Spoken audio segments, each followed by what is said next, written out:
The old Buffalo drill press went bad on us. You can see the body was actually brazed at one point. There are quite a few repairs done to this drill press. What killed it is this chuck setup here. This chuck started wobbling on the Jacobs taper, and I got the quill out here. To get the chuck off, you turn this disc down and basically force it off that taper. Well, I was trying to get it off of there, beating the heck out of this thing, and it wasn't coming. So I finally just took this whole thing apart, put this on the press, and was able to get this chuck to pop off. Well, I come to find out somebody put a roll pin through it because the Jacobs taper is so beat up and worn out. To the scrapyard it goes. And I drilled through the chuck too to accommodate that roll pin. That press actually just snapped it. I have a new drill press here. This is a Cincinnati Royale. It's not really turnkey though, and I couldn't hear it run under power because it's got a 3-phase motor on it, and the guy didn't have 3-phase power in his house. Pretty sure that's why he sold it. He got this at an auction. And I got this for pretty much dirt cheap. It had a drum switch on it. I think this is like 240 volts, grounded B 3-phase, like off a 3-wire service. And the drum switch is on a makeshift piece of metal. It was hanging all cattywampus off the side here, so I'm gonna do something different. On my lathe, I just bought a single-phase motor for it, but this time I'm gonna try one of these variable frequency inverters, and I got an emergency stop switch for it. And I believe this is gonna convert like 115 volts single phase to 230 volts 3-phase. At least that's what I ordered. I'm pretty much completely liking this drill press, except for the fact that the table does not have a crank set up on it to raise and lower it. And that's about it. The rest of this drill press is pretty nice. This one actually has a Morse taper, a Jacobs taper adapter in it. You just pound a wedge in here and this whole chuck and arbor comes out. I got a little carried away and bought a couple things for the table ahead of time. I always wanted a drill press vise, and now I finally have one. The belt adjustment on it is pretty cool. You just tip the motor, and then you can switch pulley positions. It actually has a pretty nice depth adjustment on it too. Let's see if I can figure this out here. So you just lock it down wherever you want that thing to stop.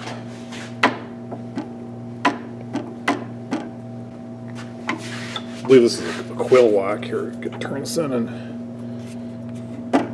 locks her in. So this piece of metal was just kind of haphazardly hanging off the side here, and these screws are actually a little stripped out because of that, but I got these screws to bite in there. So instead of having that on there, I'm going to have a heavier piece of plate come off this and anchor it with these two heavy-duty bolts that mount the motor. I think I'm going to make that out of this piece of plate that was in the Cutlass underneath the battery tray.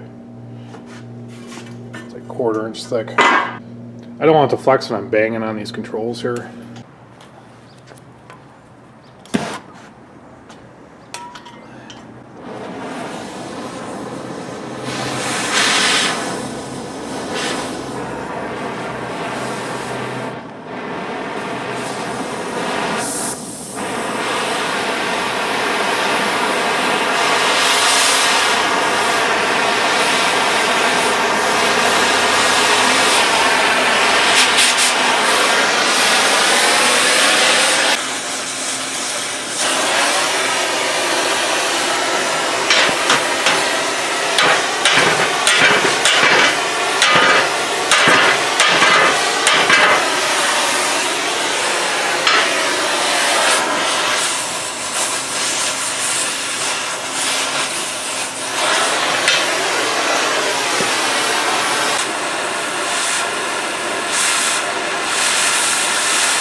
Not the prettiest piece of metal, but I got to get her up and running. I kind of made a mistake.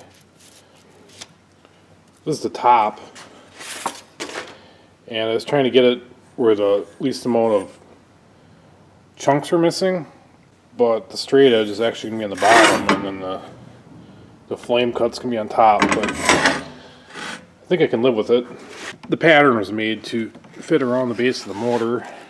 Not going to be using this drum switch. I kind of wanted to, instead of touching this little run button here, but after reading the instructions, it looks like this thing might have acceleration and deceleration features. And you can put a remote switch on it up here, so I could hook this up to the drum switch, but I think I'll just do a start-stop if I'm going to use those. You know, so you could also have a remote potentiometer instead of using this here to adjust the frequency. Got our plate gripped on here. Looking pretty square. I'm going to tell everybody I'm going to redo this one day, but you know it's never going to happen. Kind of an interesting thing, I was reading on forums, and some comments you could lock it right through there, which is kind of cool, but I'm going to have exposed wires here no matter what. I think this is meant to be in some sort of enclosure, so I kind of goofed up when I bought it, but this is what I got, so that's how I'm going to run it. Got a 15-foot cord here, and got a cord grip on it. This is a 12 gauge 3 conductor. So it's a 240 volt 3 phase, and I believe this was the grounded phase when I took it apart, so I kept track of it. I don't really think it's going to matter with this VFD. I got to shoot a new fitting in here for some flexible conduit. These ends are actually bolted together. These two went to one of the wires, so I'm going to do these one at a time so I don't lose track of what went where. The flexible conduits in. On to wiring this up. I think I'm going to be able to get away with a single wire nut. This goofy switch has 2 sets of contacts, so I'll only be using 1 set. I found that the spacing of the switch lines up pretty good with the 4x box cover. She's all wired up. My friend deals with these. I forget what he calls this, but it's not really finger friendly. I mean, you're not going to get shocked. Everything's recessed, but it would have been nice to have something I could have ran a conduit to the box. On the end of the cord, I put a 20 amp, 125 volt plug. All my outlets in the garage are like that. I was told not to run it below 20 hertz. It makes sense because this motor is super old and it probably isn't VFD friendly. See if she trips the breaker here. Oh, so far so good. What are the odds I got this right? I think I better read the instructions. I'm trying to get the frequency up here to 60 and this is ridiculous. Slowly good volumes, huh? It's ramping up. That's definitely better. 60, I believe. Yeah, it's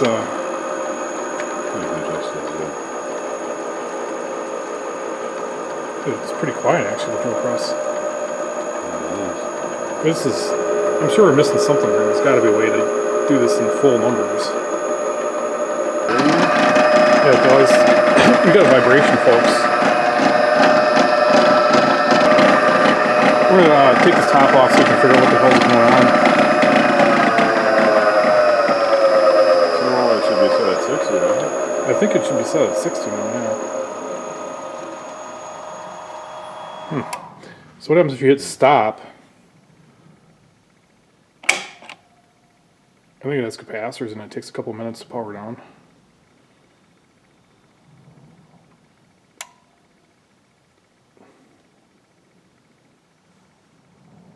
Just hoping it keeps at 60. Yeah. Oh yeah. Nice. We're looking at this and it looks like this piece here is supposed to come down about that far onto this bearing.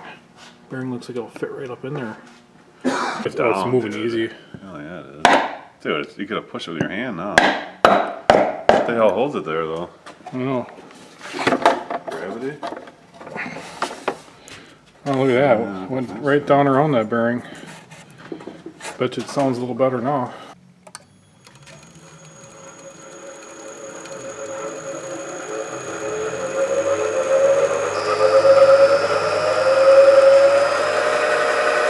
Controls are moving around with the motor. That's great, man. Yeah, it sounds freaking awesome. Let's pulley up, eh? See how she sounds at high speed. Totally fine, huh? It's alright. Just have to keep an eye on that thing, I guess, no? I'm thinking gravity holds it, and maybe with all the moving it around and stuff, because it was at a couple different locations. It was sold at a estate sale, according to the guy I got it from. I'm sure it's thrown on its side a couple times. Oh yeah, we're in the top position here. All right, yeah, it's gonna be screaming now.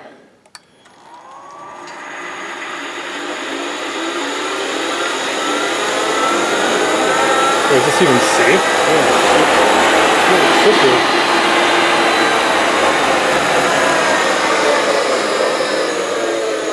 Right? Get the cover on it, It's freaking whipping.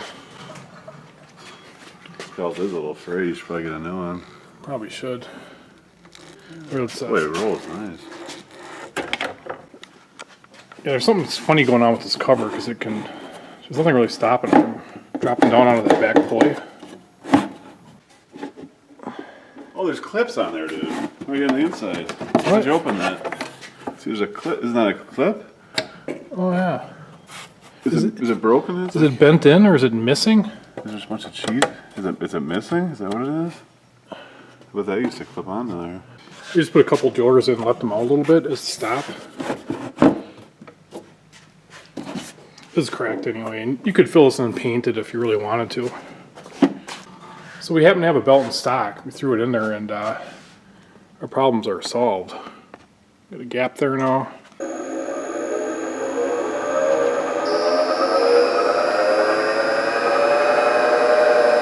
What's going on with that? That's right. I remember a lot more than I did before. Oh, shit.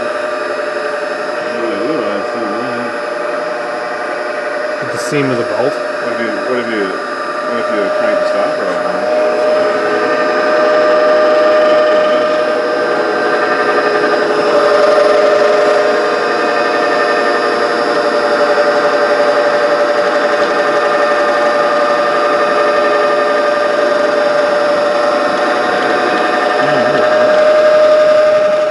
That's the ticket.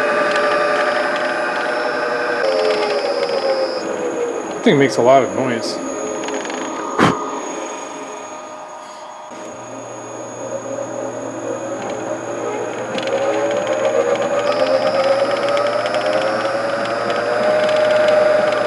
That's probably how it's supposed to work. You just make an adjustment.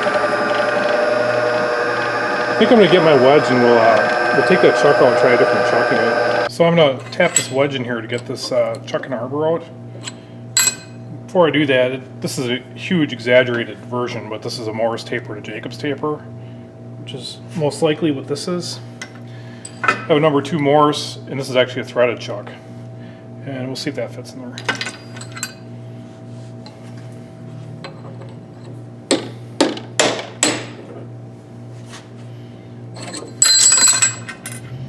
So you see that came right out. Looks like I have the right taper. But before I put this in, I'm going to clean this all out in here. It looks pretty square. Running pretty true at the chuck. I'll definitely get a bigger chuck for this. I'll probably have a couple different ones that I use. It's nice to be able to go up over ½ an inch if you got a big drill bit. I think that's going to be it for this video.